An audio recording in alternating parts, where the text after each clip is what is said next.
l'avez compris, on va parler dans cette vidéo d'hypnose et de perte de poids. L'anneau gastrique virtuel, posé sous hypnose, est un moyen très efficace pour retrouver la sensation de satiété. Et c'est ce qui va aider la personne à réduire rapidement les quantités de ce qu'elle absorbe, et donc elle va rapidement commencer à perdre du poids. Mais ça ne suffira pas dans la durée. Il faudra d'autres approches. Pour que ce soit complet, naturel, intégré, reconnu par le corps et par l'esprit. Parce que ce sont là les conditions pour que ce soit durable, permanent chez la personne. Je suis hypnothérapeute depuis 2 décennies et l'expérience m'a montré que seule une approche naturelle du corps et de l'esprit est véritablement efficace et durable. À l'inverse d'un changement qui serait forcé ou artificiel, qui fait que l'on s'expose à un changement momentané et à un retour du problème souvent aggravé. Il faut savoir que notre corps est parfait. C'est une machine animale ancestrale qui répond à des fonctions bien précises. La fonction de nutrition, avec aussi la respiration, la digestion, la circulation sanguine, l'appareil urinaire, la fonction de reproduction, avec l'appareil génital ou reproducteur, la fonction de relation entre les différents organes, ça c'est le rôle du système nerveux, et la fonction de maintien de l'intégrité, ça c'est le système endocrinien et le système immunitaire qui gardent le corps en bon état de fonctionnement. Pour faire simple, ces fonctions sont au service de la seule et unique motivation originelle que nous avons tous depuis des millions d'années, la survie et la reproduction de l'espèce. Quoi qu'on fasse, c'est toujours ça qui gouvernera notre corps et nos comportements. Alors, ça va consister à comprendre le corps et ses fonctions pour les utiliser dans le sens de nos souhaits et de nos désirs. Pour perdre du poids de manière durable, il va être nécessaire de recontacter notre vraie nature.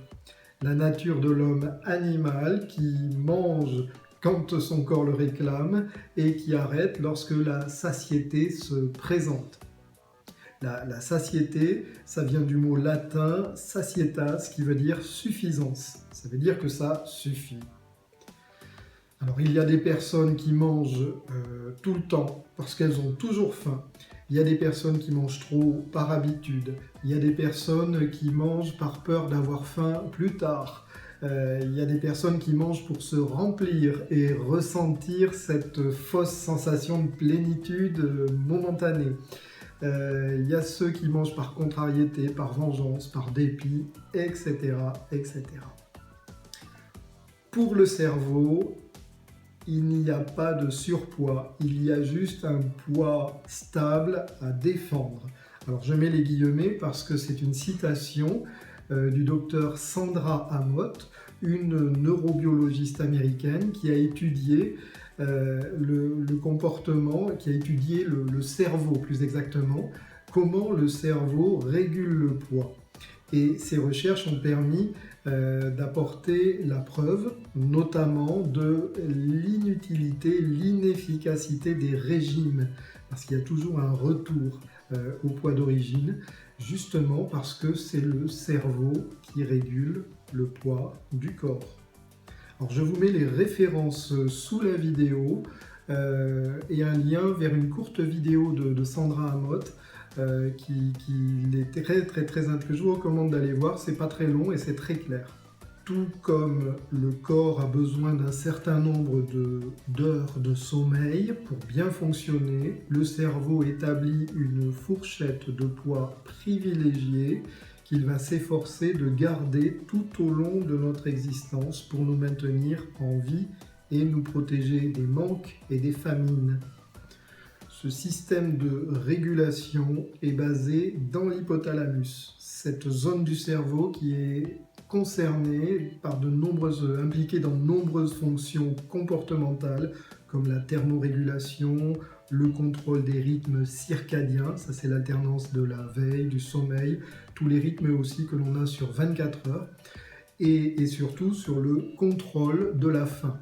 Alors l'hypothalamus reçoit différents signaux au sujet des stocks de graisse que l'on a, le taux de sucre qu'on a dans le sang, les apports alimentaires que l'on a, et va agir en réponse sur l'appétit ou sur le métabolisme, c'est-à-dire l'énergie qui va être consommée en permanence par l'organisme pour fonctionner. Alors là, je suis en train de vous parler du brûlage des graisses.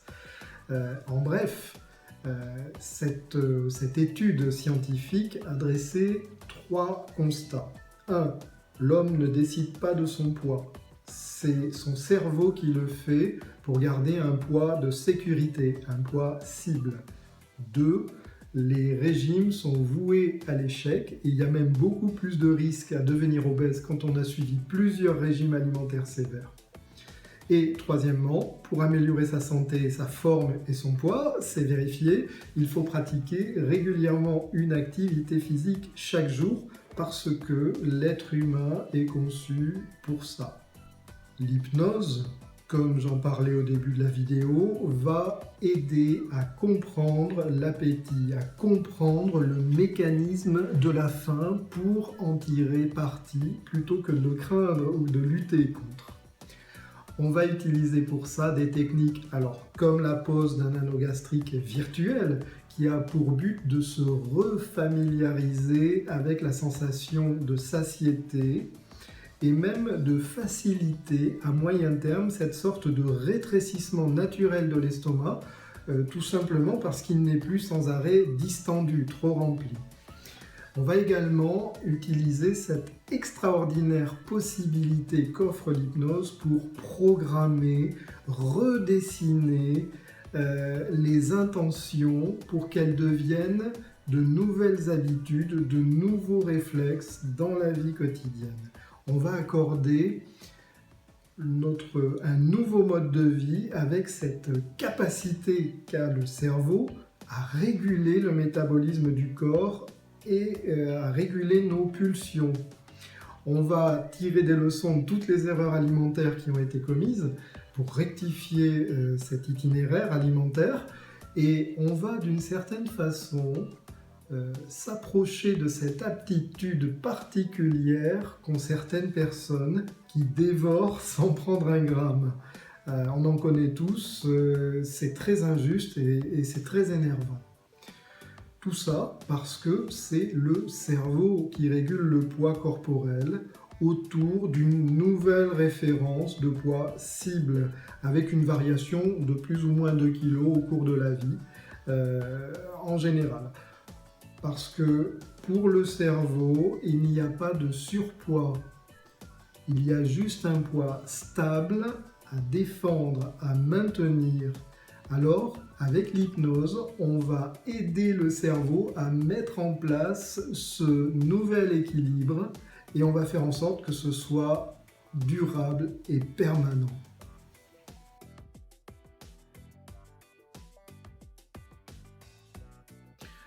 En général, avec 2-3 séances, tu vois, on arrive à mettre en place ce nouvel équilibre. Après, la personne va expérimenter, puis elle va faire des erreurs. Elle va se trouver, elle va se régler. Et moi, je revois la personne 1 mois après, 2 mois après, surtout quand il y a des grosses masses corporelles à perdre. C'est important que ça puisse s'inscrire dans la durée, mais on n'a pas besoin de se voir toutes les semaines, hein, c'est pas la peine.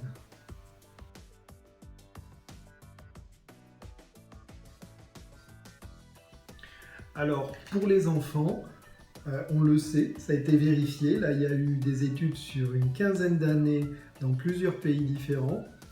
Quand on fait subir à des enfants un régime alimentaire strict pour perdre du poids, on fabrique des obèses un peu plus tard, à l'âge adulte.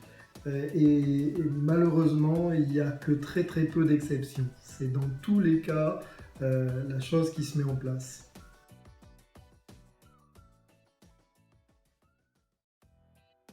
Alors pour les enfants, c'est pareil, hein, on va rééduquer le contact avec le corps et puis cette capacité à ressentir ce que c'est que la vraie faim, la vraie soif, la vraie satiété, ce petit truc qui te fait dire qu'il faut que ça s'arrête. Les enfants comprennent très bien ça. Après, par contre, il faut que ce soit relayé par les parents parce que c'est eux qui préparent.